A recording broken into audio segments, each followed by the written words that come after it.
You be seated, everyone. Good morning and welcome to the Idaho Supreme Court for hearing in a matter entitled Idahoans for Open Primaries and Reclaim Idaho versus Raúl, Labrador, and Phil McGrane.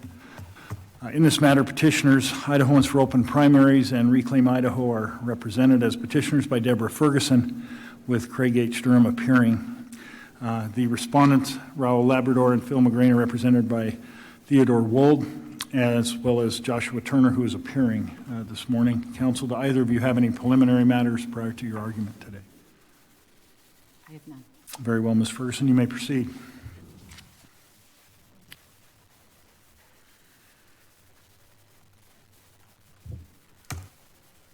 Good morning. I represent petitioners Reclaim Idaho and the Idahoans for Open Primaries. Mr. Chief Justice, Justices, may it please the Court. The Attorney General has a duty to prepare initiative ballot titles as an objective and impartial officer. The courts described this duty as quasi-judicial in nature. The law requires that the Attorney General write a short title in the words by which it is commonly referred to and spoken of.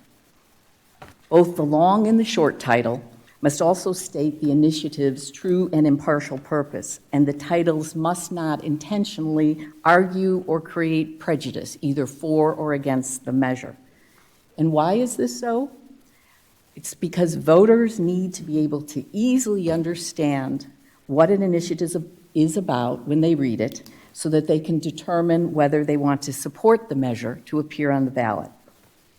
The initiative before the court is the Idaho Open Primaries Initiative.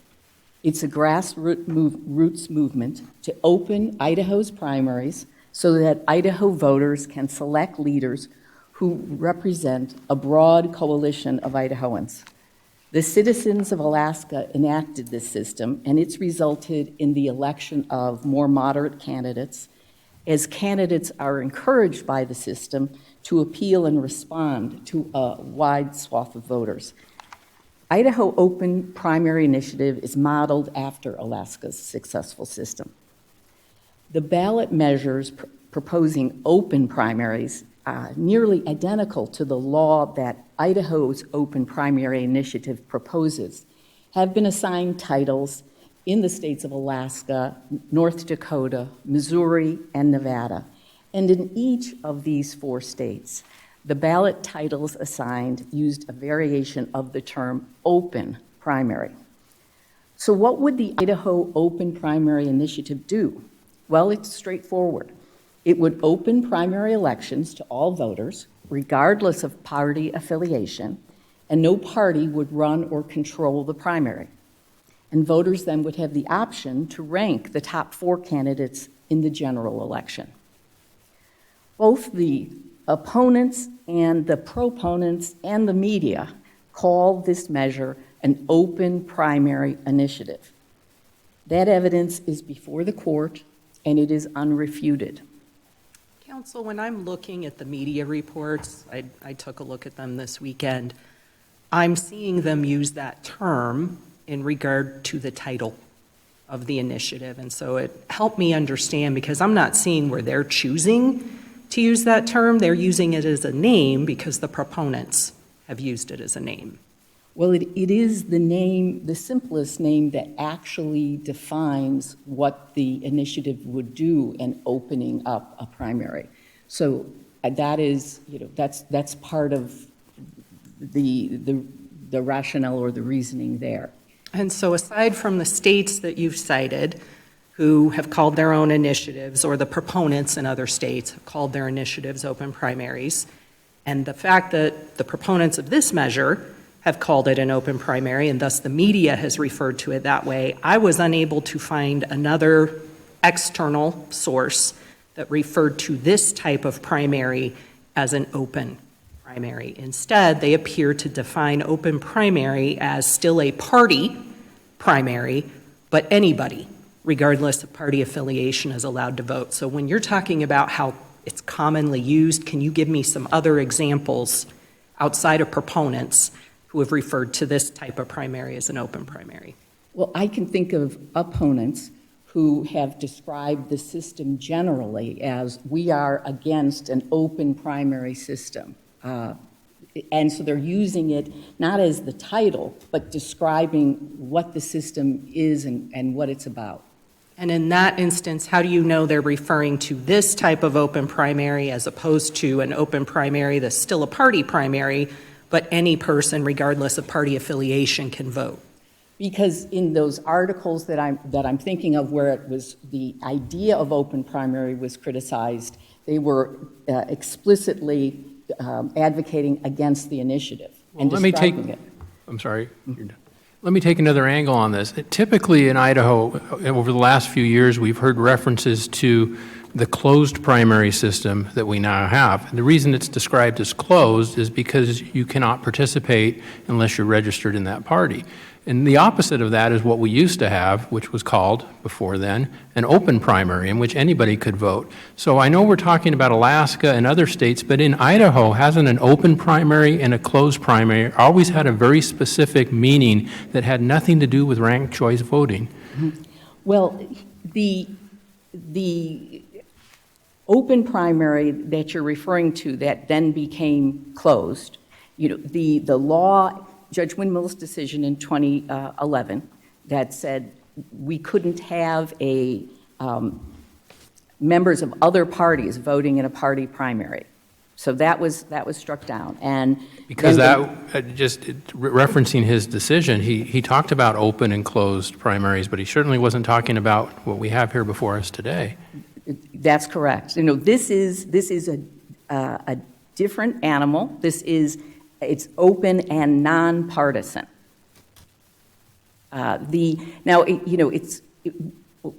There's some, I think, confusion to say Idaho has just closed primaries because only one party is closing their primary. It isn't closed across the board. So I think there is a commonly understood meaning of open. If we look to what does open mean in terms of a dictionary meaning, it means open to all, free access, and it's different than a closed primary. Wouldn't it be fair to say that if you were asking an average Idaho voter that wasn't a political scientist or had background in this area of expertise, wouldn't they likely report that the Republican Party in Idaho has a closed primary and the Democratic Party has an open primary? Wouldn't an average citizen look at it that way? I think so. I think that would be the understanding. So the idea here is that it is an open primary that neither political party or any political party would control. So if this is something new, shouldn't it have a different name? Well, I think an open primary with a top 4 ranked choice or instant runoff voting would be a different name. Certainly I would take great exception with the idea that the name should be blanket primary, when that is a very unusual, certainly doesn't follow the dictate of the statute that commonly referred to and known as. I think if you were a voter and when we look at the words the Attorney General has chosen for the short title, he has named it measure to 1, replace voter selection of party nominees with non-party blanket primary, and 2, require ranked choice voting for general elections. Glaringly absent in that title is any mention that the law would create an open primary system in Idaho. And I ask that the court consider this from the perspective of a voter who is reading that short title for the first time. They're told that their right to select will be taken away and it will be replaced by something unknown. They're informed that the measure would replace voter selection. You may wonder, why does this proposal want to take away my selection? And what does it want to replace my selection with? A non-party blanket primary? Well, I've never heard of that. What kind of an election is a blanket? It sounds like a strange proposal. And then the Attorney General's title goes on to state that the measure will require them to rank candidates in general elections, a statement that is patently false because that is optional. They can select simply one candidate if their preference. Let's assume you're correct that no one knows what blanket primary means. Why should we assume that anybody knows what an instant runoff election means? Why wouldn't just calling it what it is, ranked choice voting, be the most obvious way to go here? You know, the Idaho legislature, when they outlawed ranked choice voting and instant runoff voting, was dealing with them as they were one and the same. I think more accurately, instant runoff is a form of ranked choice voting, and it gives more detail, more specificity. But that is not, I don't think that language, whether it be instant runoff as a form of ranked choice voting or just ranked choice voting, certainly would be adequate in the title. Wouldn't an average voter think an instant runoff is a race between two people because neither got a plurality, whereas ranked choice would suggest there'd be 4 candidates or more even? Yeah, perhaps that's true, yes. I don't think, I think what's far more defective about the short title is this idea of a non-party blanket primary. I mean, when we look at where the Attorney General, derived this title, and it's supposed to be, he is, according to the court's case law and the statute, he's supposed to do an investigation and determine, learn, how is this commonly referred to? There are no references to a blanket primary. He's selecting this from a Wikipedia article.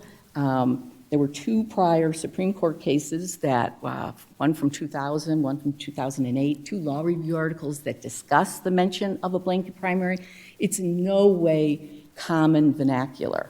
And so I think it causes confusion and will certainly work against the initiative and the public's understanding of whether this is a system that they would welcome. So, Ms. Ferguson, your argument seems to beg the question, what's the standard of review that we apply in this circumstance? Well, Your The Honor, Attorney General is obviously arguing for deference. I think you're suggesting something else. I'd like to hear your argument in that regard. yes. Your Honor, I think that de novo would be a better fit. I think that because there are no contested facts here, the court needs to interpret the law, and typically an interpretation of law is reviewed de novo.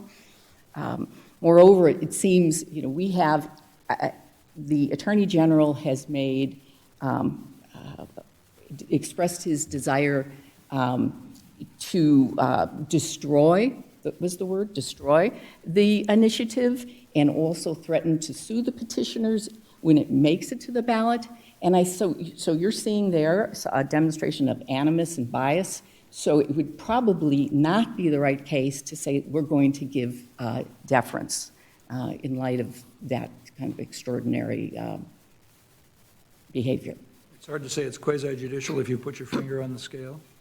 Yes, yes. I think if we had a judge who was trying a matter and got on his phone and tweeted, well, this defendant's clearly guilty, this is a joke, or something like that, we'd have a problem. That's bias. So this is, the court has determined it's quasi-judicial. The Attorney General should be acting as if it was a tribunal or a court trying objectively and impartially to name the initiative. And the name chosen, is neither. And as I have indicated, I mean, in the idea of a non-party blanket primary, I think just contaminates the title. It also contains an inaccuracy telling voters it would require them to rank candidates. And if there's any, maybe he just meant it would require a system. It doesn't say system, but maybe that's what they were thinking. Let's give them the benefit of the doubt. Well, let's look at the long title. And in the long title, it explicitly says that the ranked choice voting would require voting for each candidate on the ballot in order of preference. So we've got an inaccuracy in the short title. And the long title is, I won't go through that chapter and verse, it's all in the briefing, but also has major inaccuracies. So, this is such an important part of the initiative process, and the short title especially is the headline by which the public will know it. You know, I want to get into a little bit further about the Attorney General's duty here. But before you go there, let me ask you a question, because as you're aware, you addressed it in your reply brief, the Attorney General is arguing the commonly known as language isn't requiring him to use commonly known language. It's instead indicating that the short title he drafts will be what the initiative becomes commonly known as. And so with your interpretation that he has to use the commonly known language, what happens if the commonly known term is incorrect or inaccurate? What kind of position does that put the Attorney General in then if it's given a false title that doesn't accurately depict what it would bring, the change it would bring? What does he do then? So, Justice Son, are you saying that what the public is calling it, like we want an open primary, isn't accurate? If that is not an accurate term, or apply it to any initiative, if it becomes known as a short title that doesn't or a short reference that doesn't accurately depict what it proposes to do, what does the Attorney General do then? Well, the statute requires that the words be chosen that it's commonly referred to or spoken of. And I think you want to stay as close as possible to those words so that the public recognizes what the initiative is about. Right, but it also requires the short title to be distinctive, which is to accurately convey to the voter in 20 words what it's going to do. What happens if those two are in opposition? Mm-hmm. Well, I think it's essential that the public be able to recognize what the initiative is about. So there may be some way to bridge that gap. I think you need the public's language. That's the Attorney General's duty, is to go in and to investigate and learn what the public, how it's referring to this initiative.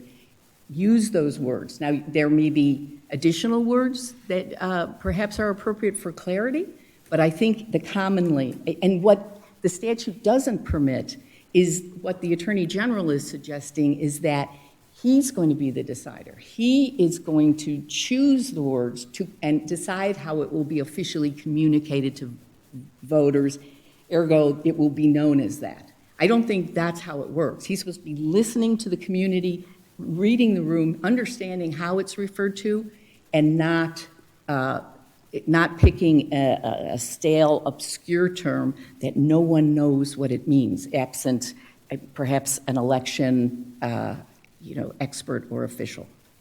So I would really, I think the commonly known is probably the most important, along with, of course, accuracy. It has to accurately reflect. Before you run out of time, one of the forms of relief you're asking for is that we extend the deadline for collecting signatures. And I would be curious to understand better, where would we get our authority to do that? Well, I think the court has the equitable, the authority to grant this equitable relief. Judge Windmill extended the time deadline on the same statute during the pandemic, when Reclaim was very close to collecting enough signatures for the Quality of Education Act, and then due to the global pandemic, Governor Little issued the stay-at-home orders, making signature collection impossible. So I think the court would have the equitable power to extend it. I mean, the bad titles have set the initiative back severely. I mean, we've lost 5 weeks, and in the summer, an essential season. So the idea that the Attorney General has expressed his bias and animus, gave us some bad titles that will, I think, prevent the initiative from being commonly understood and presented in a fair, impartial way. So that's, where to have the titles corrected without the equitable relief is rewarding the Attorney General for choosing these titles and creating the delay. And I understand your argument on that. When I read Judge Windmill's opinion, he was on injunctive relief. That's how he was awarding that. The vehicles we're dealing with, you've chose to file an original action, writ of certiorari, writ of mandamus. Writ of mandamus only allows us to compel an official to perform a duty he's legally bound to perform, so I can't find where the Secretary of State is legally bound to extend the time frame. Writ of certiorari, this court has said, only allows us to review whether the acts of an official were compliant with the law. So I can't see where we have authority under a writ of certiorari to extend the deadline. And so I completely understand your argument and equity. I'm just not seeing how either of these vehicles allow us to award that type of relief. Well, I think if a writ were issued to the Secretary of State saying you can accept these titles and prepare your staff and the county clerk to accept them beyond the, let's say, a 30-day extension, which isn't an exact amount of the same amount of time lost, but it would be workable and not get too close to that election deadline. But nothing. Did that, though, wouldn't we be ordering the Secretary of State's office to ignore the statute instead of ordering them to follow the statute, which is what usually happens in a mandamus proceeding? So perhaps it should be titled a writ of prohibition not to accept the statute. That's that would be it is an unusual situation. Before you sit down, address the footnote in the Attorney General's brief dealing with standing, where they raise the issue that if you were to look at an attorney's fee award in this case, that you start to see why these petitioners really don't have standing. That is, that there's no entity to sue to get your attorney's fees. There's just an empty bag, if you will. There's an empty shell. Mm-hmm. Well, that's not true. That's not true. The Reclaim Idaho, we know, is a political committee in Idaho. It's registered with the Secretary of State. It has officers. It's regulated by the state. So it's not a shell. It is an official entity. Moreover, the other members of Idaho for Open Primaries, part of the coalition, the three other entities, they are unincorporated nonprofit associations. Under Idaho law, they have the explicit ability to sue and be sued. So we've got standing, and the court found standing in a prior Reclaim case, as did the federal district court.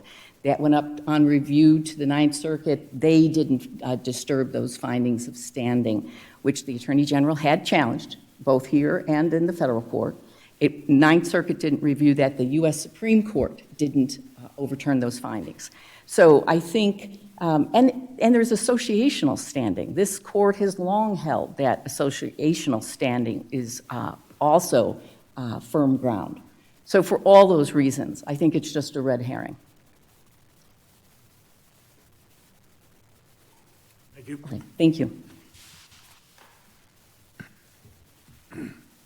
Wold?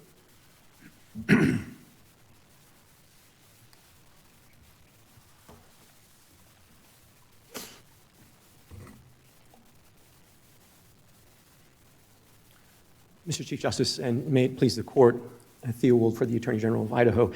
The proposed initiative spans 14 pages of text. It is roughly 10,000 words long. It would affect, amend, or repeal 36 separate sections of Idaho code, and it would create 6 new ones.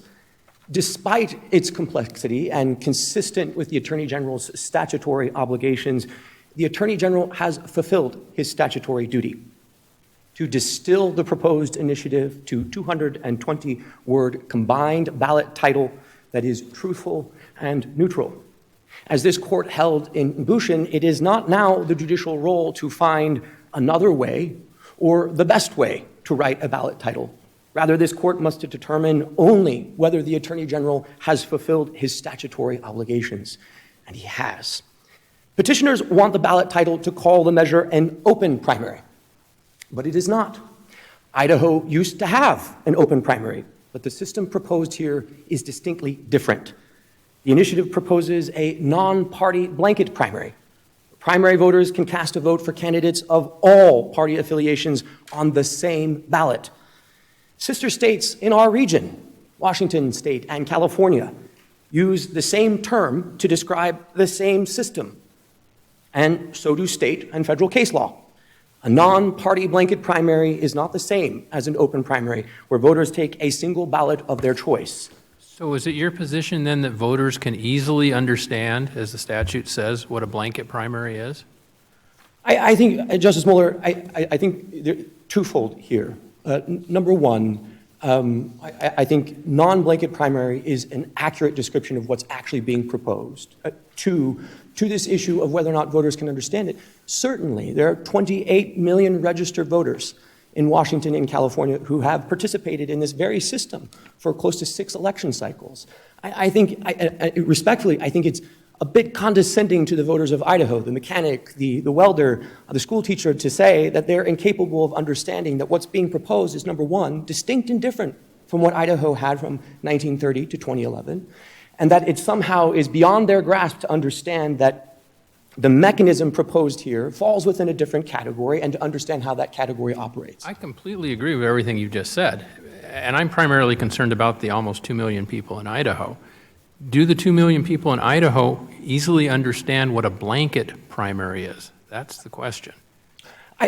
So let's take it. Let's take this in pieces. First off, I think the term that's been applied, a blanket primary, is one that's in common parlance. It's part of common vernacular in those states, in Washington and California. And so, take for example, Kootenai County, one of the fastest growing regions in the state. Coeur d'Alene is a part of the Spokane media market. They've heard this term, non-blanket primary, used in the local news, on talk radio for years. So I don't think that it's beyond the grasp of voters here in the state to understand how a non-blanket primary, non-party blanket primary would work. Except has the term, I couldn't find where the term non-party blanket primary has ever been used by anybody other than the Attorney General. Well, I think the terminology that's usually employed is nonpartisan blanket primary, Justice On, and I think our decision, as we indicated in the footnote in our brief, we used non-party to distinguish it from nonpartisan elections that occur at the municipal and county levels, the law required here in Idaho already. That was a choice that we made to distinguish it further from what exists under current Idaho code. And I understand that, but when you've created, or the Attorney General has created the term, and he knows why he's created the term, but the short title doesn't explain that, how is the voter supposed to understand what a term that the Attorney General created means? Well, I think in that instance, I think non-party is actually clearer to the average voter. Nonpartisan, in some sense, is a term of art that political scientists or those involved in elections and campaigns use. Non-party signifies what it says, which is it does not reflect political parties.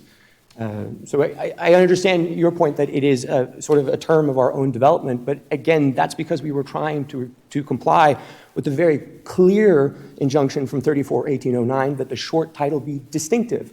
And distinctive, as this court has held on several occasions, means that we must indicate how it is different from current law, and in this instance, I would say how it differs from what Idaho used to have as its law. And so let me turn to the blanket primary part of the term. I can't find where that's in common parlance. I can find it in United States Supreme Court decisions, but for example, when you go to the National Conference of State Legislatures and their description of election types, they refer to this type of election, and because other states advance 2 candidates, as a top 2 primary. So explain to me how, when even the National Conference of State Legislatures isn't using the term blanket primary to describe this type of animal, how this is a term in common parlance. Well, I think I would respectfully push back on that notion that it's not used in political, in common parlance. I think political scientists obviously employ this term. Usually, as it was mentioned in the previous colloquy with my colleague, usually the sort of the genera here there's a genus called an open primary, there's a genus or category called closed or traditional, and then there is a genus or category called blanket primary. And the terminology there spans the gamut, right? I mean, one of the things that we considered was the term jungle primary, which is how Louisiana refers to this very system. We thought that jungle primary was pejorative and unnecessarily prejudicial to what the petitioners are proposing. So we didn't opt to use the vernacular that Louisiana employs. We stayed within the category of blanket primary, and we chose this term non-party blanket primary because we believed it fulfilled the requirements of 34-1809. But other than political scientists and election experts, who uses the term blanket primary? I haven't been able to find it among ordinary citizens. And let me add to that. Did I understand you correctly in your opening remarks to say that people from California know what a blanket primary is, that this is what they use? Yes, I would posit to the court, Justice Brody, that in California and in Washington State, that those voters have participated in a system that, from our view, is often synonymously referred to as a top, insert the number here, top 2, top 4 blanket. And again, in California, there is sometimes the usage in local or state media of a jungle primary, a term that we declined not to use. So I think it would be a mistake to say it is not a term available to the average voter. Well, here's my concern. I wonder about today's environment, and when an Idaho person hears, this is the way they do things in California, this is the way they do things in Washington.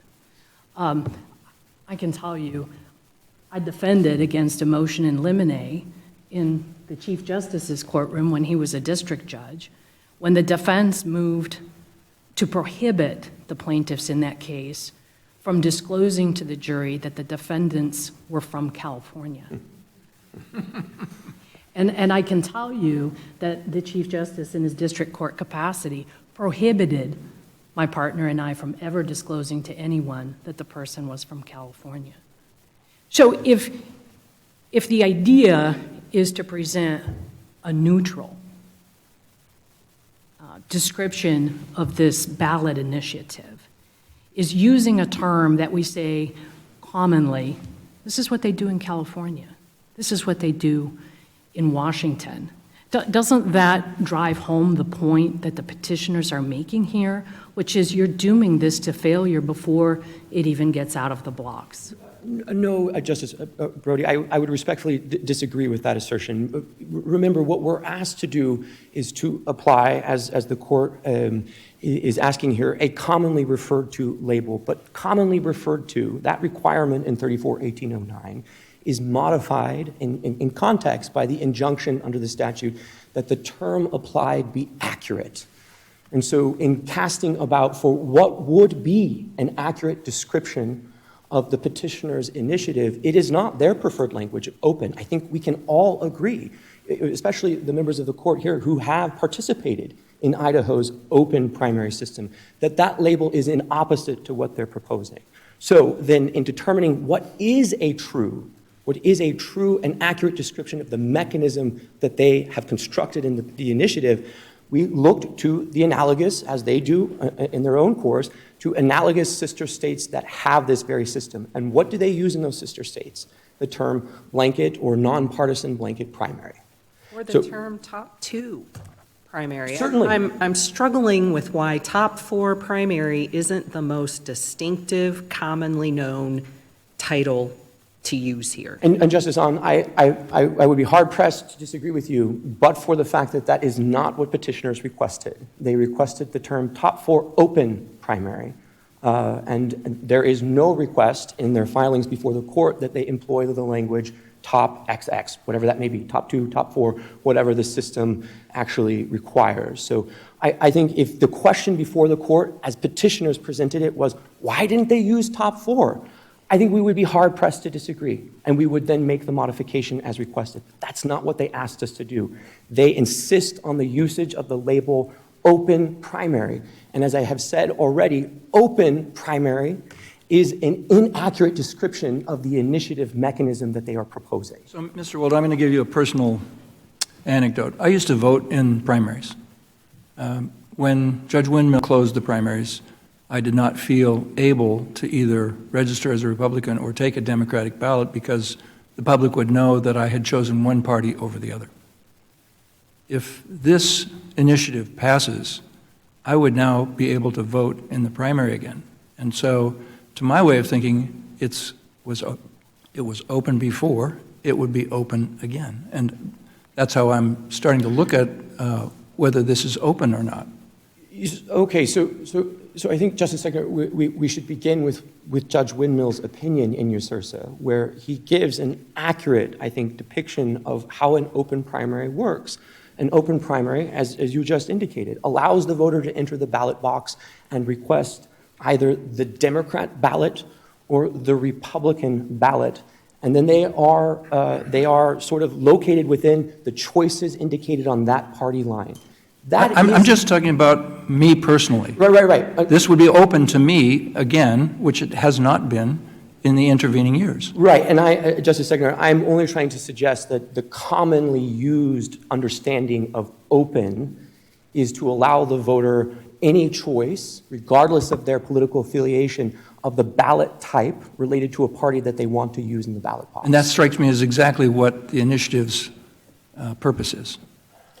Well, so again, but that's not what the initiative is proposing. The initiative, what it would seek to do is to allow one ballot to allow voters to choose any candidate on the ballot for And any office. why isn't that an open primary?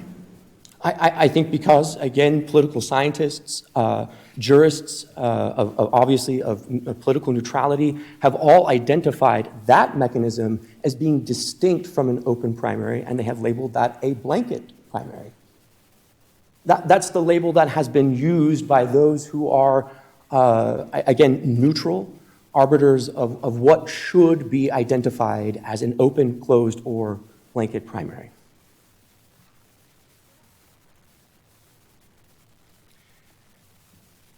I think if I can return to a flow here, I think the petitioner is exactly correct in sort of hammering home this point. As she said, it is a different animal than an open primary. That is the concession that petitioner's counselor makes here. And we entirely agree with that. It is of a different species entirely from what Idahoans have known for close to a century as an open primary. I think also there is a recognition from opposing counsel in the briefs and then here today that they essentially concede the subject of ranked choice voting. They find that instant runoff is in some ways synonymous with ranked choice voting, and the question before the court isn't whether or not we used the petitioner's preferred verbiage, it's whether or not we used a term that is accurate and true and neutral.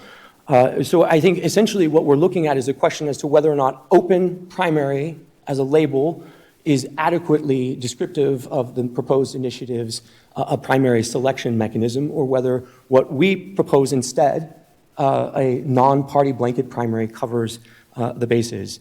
I'd also say, as was suggested earlier, that open is essentially tainted, is a tainted term in Idaho. Post USERSA, most voters know in some way that there was a decision by judges to find that open primaries are not lawful. Do you really think that? Do you really think most voters know Judge Windmill made a decision saying open primaries are unconstitutional? Because I'll tell you, none of my friends have ever mentioned it. And usually when there's something legally they're wondering about, naturally they come and ask me. So I'm curious why you think that.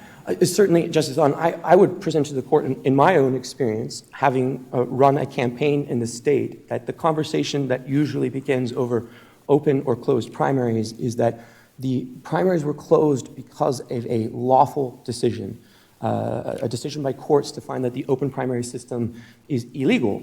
I've encountered that in various places in the state, and I think that the usual conversation is efforts to reopen the primary would still run afoul of existing court precedent. So in my experience, that's what I have discovered. In fairness, though, Judge Windmill didn't say open primaries are unconstitutional. He said requiring open primaries was unconstitutional. Isn't that a difference? We still have an open primary in the Democratic Party here. Well, Justice Mueller, I think that's arguable, right? I mean, the Democrats allow unaffiliated voters and some voters, I'm not aware that they allow Republicans to participate in the open primary. So the notion of what constitutes an open primary for the Democrat Party is debatable, and there's been no substantiation from the petitioners that the Democrat Party is in fact open to all comers. And so I think really what Judge Windmill said was this variety, this species of an open primary that falls within this category where you would ignore affiliation or associational rights of party is unlawful. And if I may return here, I think the court asked previously on this question of the standard of review, we would, as the court itself posited, we would ask for an abuse of discretion standard. Why? For two reasons. First, this court has consistently said in its own holdings that the Attorney General has the duty to assign the titles. It's not the judicial role, as the court said in Bushin, to find another way or the Platonic ideal of a ballot title. Second, petitioners cite no substantiation. There are no cases they can cite to of any other state Supreme Court applying a de novo standard. In fact, the opposite is true. As the Alaska Supreme Court said, the majority view seems to be that there is an abuse of discretion standard applied when there is a challenge to the Attorney General's assignment of titles. And is that true even when the Attorney General has voiced his disapproval of the initiative?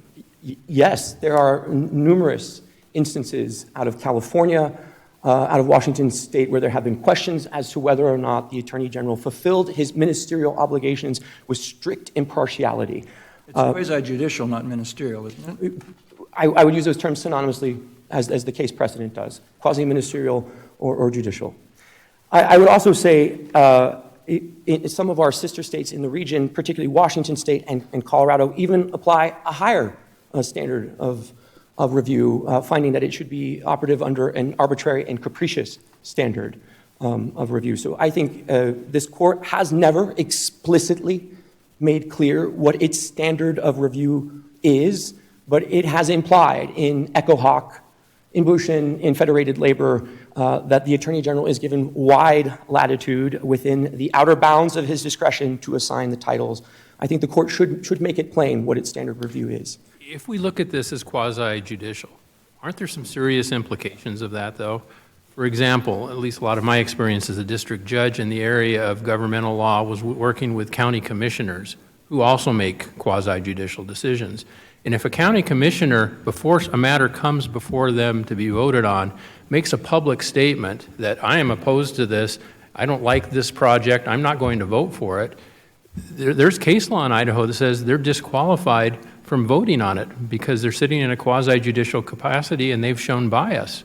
So if we're going to look at this as a quasi-judicial function of the Attorney General's office, what repercussions does that have for the remedy that we ultimately fix in this case? So let's start first with Justice Mueller, with the statute itself, with 34-1809. Obviously, the legislature contemplated that they were assigning this duty, this quasi-judicial obligation, to a political actor.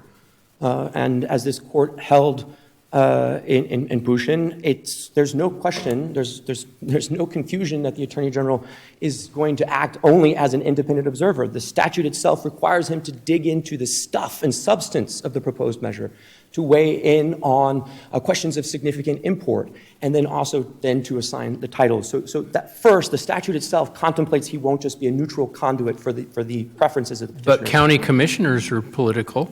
They have political parties, and we still expect them to show no bias if they're acting in a quasi-judicial capacity. Certainly, Justice Mueller. And so let's look at the specific allegation or charge of the petitioners. The question is, the published tweet or tweets are reflective of bias or partiality. Number one, the Attorney General was not speaking to the specific initiative itself. He was speaking to the general idea of ranked choice voting, the concept. The Attorney General, as a politically elected figure and constitutional officer, will weigh in on any number of policy topics and policy questions. That has a very central democratic accountability function. The voters have an obligation or have a need to know what their constitutional officers think about questions of public policy and new proposals, novel ideas, as the petitioner's measure is. And second, I would say, where would you locate where would you locate the substance of impartiality? Not in published tweets, but in the assigned ballot titles themselves. And when you look at the titles themselves, we're arguing about whether or not non-party blanket primary is in common usage, not whether it's accurate. The Supreme Court says it's an accurate term. Political scientists say it's an accurate term, not whether it's neutral. No one questions Justice Scalia's neutrality or Justice Thomas's neutrality in assigning those terms. So we're not talking about accuracy or neutrality or fairness when it comes to the titles themselves. And that's where the inquiry of impartiality should be located. Look at the work product that was submitted to the Secretary of State, and that will tell you whether or not the Attorney General has violated his quasi-judicial role. And if I just may say, in finishing this point, I think if you presented these titles, irrespective of your concern, Justice Son, about whether or not they're actually familiar with the concept, if you were to present these titles to the mechanic, to the school teacher, to the farmer, they would have no notion of the Attorney General's subjective views of the initiative. None, because the language itself is accurate, it is fair, and it is neutral in keeping with the requirements of 34-1809. If we're going to judge impartiality by the result, as you suggest, that sounds awfully like a de novo standard then. I disagree, Your Honor. I really think that the standard of review is to say, as this court held previously, again in Bushin, that we're looking at whether or not the Attorney General was within the outer boundaries of his discretionary authority. And the title, as is the case with their request for a mandamus, as is their request for this extraordinary relief to extend the timeline, none of that is contemplated in the bare text of 34-1809. What is contemplated? That the Attorney General alone has the obligation to assign the titles. Mr. Wold, to go back, what I tried to ask about earlier was Idaho has a unique abuse of discretion standard. There's 4 prongs. Exercising your discretion within the outer boundaries is number 4. How do we weigh the first 3, or is this some kind of special abuse of discretion standard that's outside the Lunenburg factors that we're applying here? Because it seems to me I don't know how to weigh the Attorney General's understanding it was discretionary, that he exercised reason. Obviously, we can read through his position paper to get some of that reason, but how do we apply Idaho's abuse of discretion standard, which a lot of our sister states, I believe, have a different abuse of discretion? I think that's right. Other states, sister states, apply a slightly modified version of that. I think that there could be an instance where the court would say this is a slightly unique circumstance because it's not the same as reviewing the work of an inferior court. It's not the same as reviewing the work of a perfectly encapsulated judicial officer. And I think under 34-1809, there is no contemplation under the statute that anyone else but the Attorney General can assign the titles. So in the instance that there was some allegation of partiality, we would be essentially in a Girard situation where this court would then be obligated to require the Attorney General, nonetheless, to assign the titles. So I think instead, as I said already, the terms that the Attorney General has used, he's gone above and beyond fulfilling the requirements of 34-1809. We made careful and deliberate decisions on each word that was assigned in the short title and in the long title itself.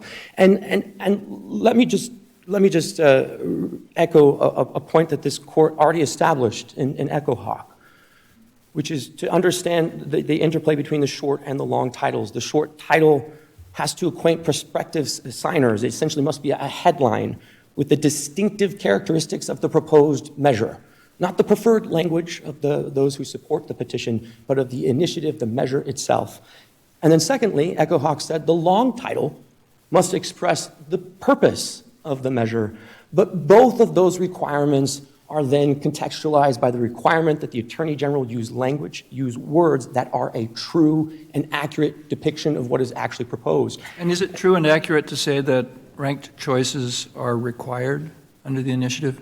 So 2 things, Justice Segner. I think first, it is true to say ranked choice voting is now required. That would be the general election system required for all elected offices in the state outside of the judiciary and presidential primaries.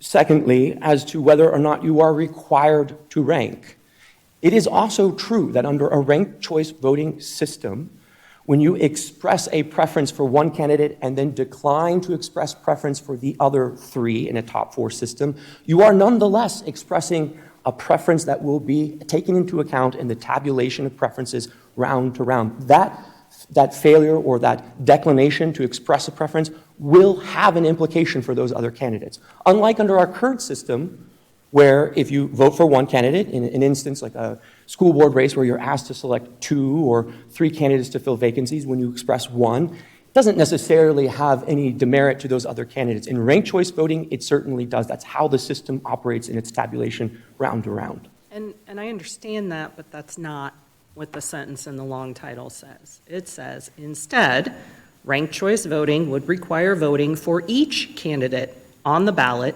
in order of preference. And when I look at the language of the initiative, it expressly says, if you only want to vote for one, you don't have to rank them all. I think to fulfill, respectfully, Justice Hahn, I would say to fulfill that notion, it would have to say for each and every candidate on the ballot.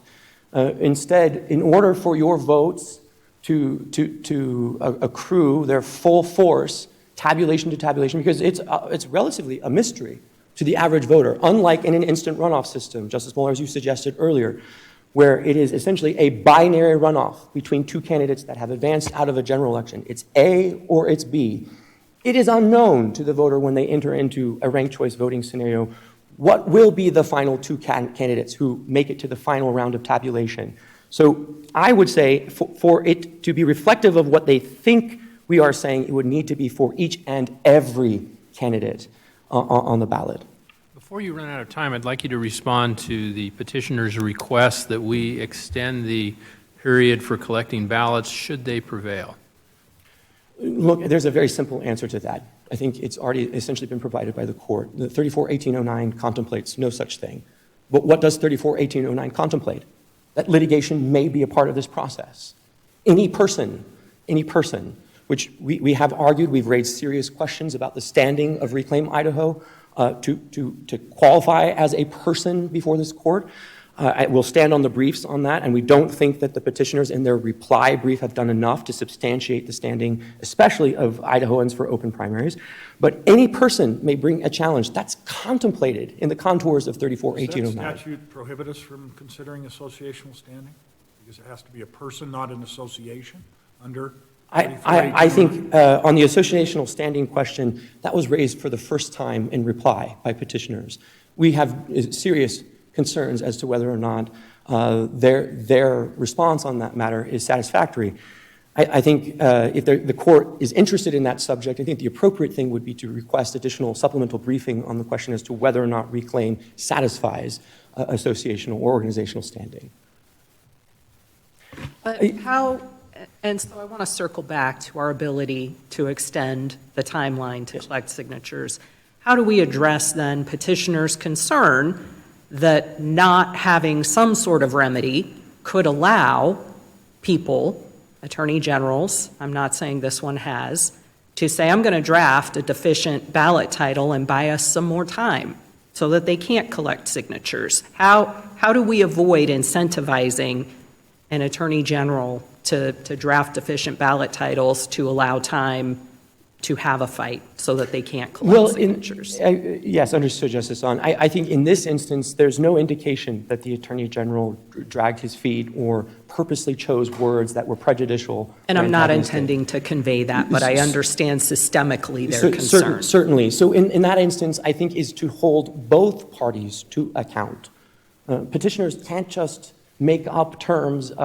This is the Red Hot Chili Peppers endorsed good things for good people petition, and then expect that the Attorney General will be a conduit for that preferred nomenclature. Instead, the petitioners have an obligation to present material that is reflective of what they're actually proposing. And I'll just say, in closing, the petitioners in their original submission to the Attorney General's office used the term open primaries 44 times. 44 times. We then conducted a review on not just style and form, but questions of significant substantive import as required under 34-1809. Sir, I'm sorry, but your time is up. Chief, if I may, I'd like to ask one follow-up question. Very well. Given your answer to that, then, are you suggesting that we should be looking at this through some kind of good faith lens, both ways, towards the petitioner and towards the respondent? Most certainly, most certainly. And I think when they excised the reference to open primaries in all 44 parts of their original submission, that was a concession that they recognized the term was inopposite. So if we do a sauce for the goose, sauce for the gander standard, then what if we do find bad faith on either part? What do we do then? What can't we do then? I think the court's own precedents make very clear, as was the case in Bushin. The court then said, for the purposes of sort of instigating a productive dialogue so we can expeditiously remedy any questions about the accuracy and fairness of the titles, we'll propose this version of a short and this version of a long. And then it is back to the Attorney General in his discretion to see as to whether or not those proffered titles match the substance of the measure as proposed by the petitioners. I thank the court. Thank you. Madam Clerk, how much time does the petitioner have remaining? 7 minutes. Thank you. Ms. Ferguson? Thank you. There was discussion about California calling it a blanket primary. In fact, the name of the California law is the Top 2 Candidates Open Primary Act. There's no blanket in the word. And the Attorney General has put no evidence in the record before the court to substantiate that the term blanket is used in Washington or California. From the face of the title, it appears not to be, and certainly not the term jungle primary. It seems that Mr. Wold is thinking that the only kind of open primary that can be defined is a partisan open primary. But that's not at all what this initiative is about. And that's why the short proposed title is an initiative to allow all Idaho voters the right to participate in open primary elections and establish an instant runoff general election.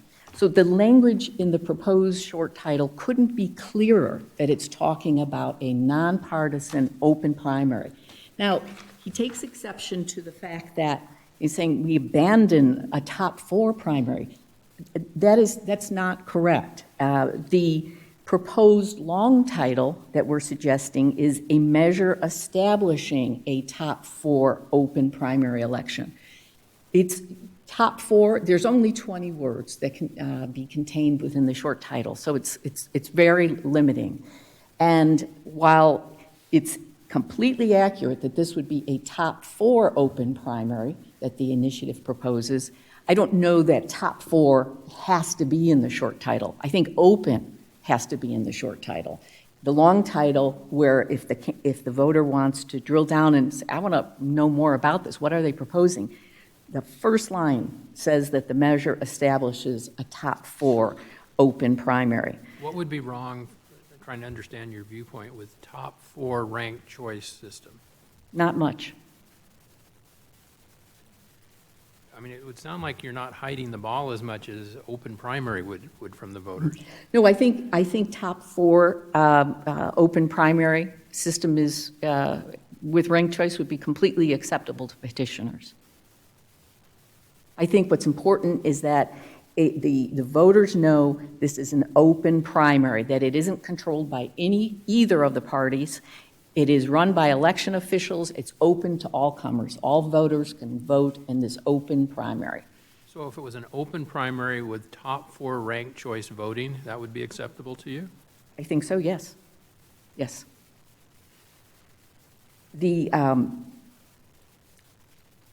Let's see.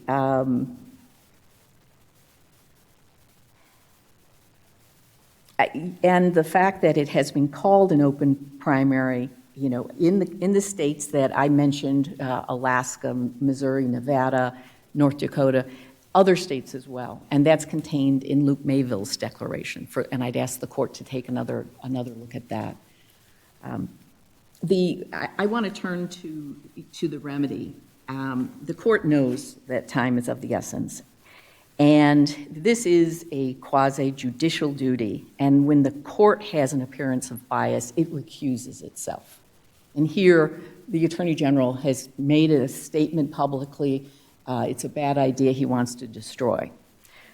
So I ask that this Attorney General not be given a second chance to right the ballot titles under these unique circumstances. And I understood that, yes, the court did that in AFL and in Buchan, but there they had very cooperative attorney generals. In the AFL case, the attorney general didn't even file a reply brief. He said, or argue. He said, I stand ready to assist the court. Just let me know what titles you think are best. So that's not what we're dealing with here. And You're essentially asking us to apply 34-1809 3C as written, to Yes. draft it ourselves. that the statute certainly allows the court to do so. And we have provided language that we think it isn't the Goldilocks title that we proposed. We were trying to be as fair and objective as possible. Justice Mueller has made a suggestion, I think a good one, and we can keep a top 4 in the short title. I don't think it matters if it's instant runoff or ranked choice. I think the legislature has looked at those as equivalents, so that's fine too. What is important, and I think the reason it shouldn't go back to the Attorney General is he took the maximum amount of time allowed under the statute. He gave us titles that might as well have been jungle primary. They are unworkable. They are very prejudicial to the initiative and any fair and impartial view of it. They don't describe to voters that we're talking about an open, nonpartisan primary that everyone could participate in, not run by any party. So when you have this situation, I don't think, and you have this, really unusual situation where the Attorney General has expressed a very clear bias and animus towards the initiative, it seems like an unnecessary formality to return them to him. The court has the ability to write titles or accept them.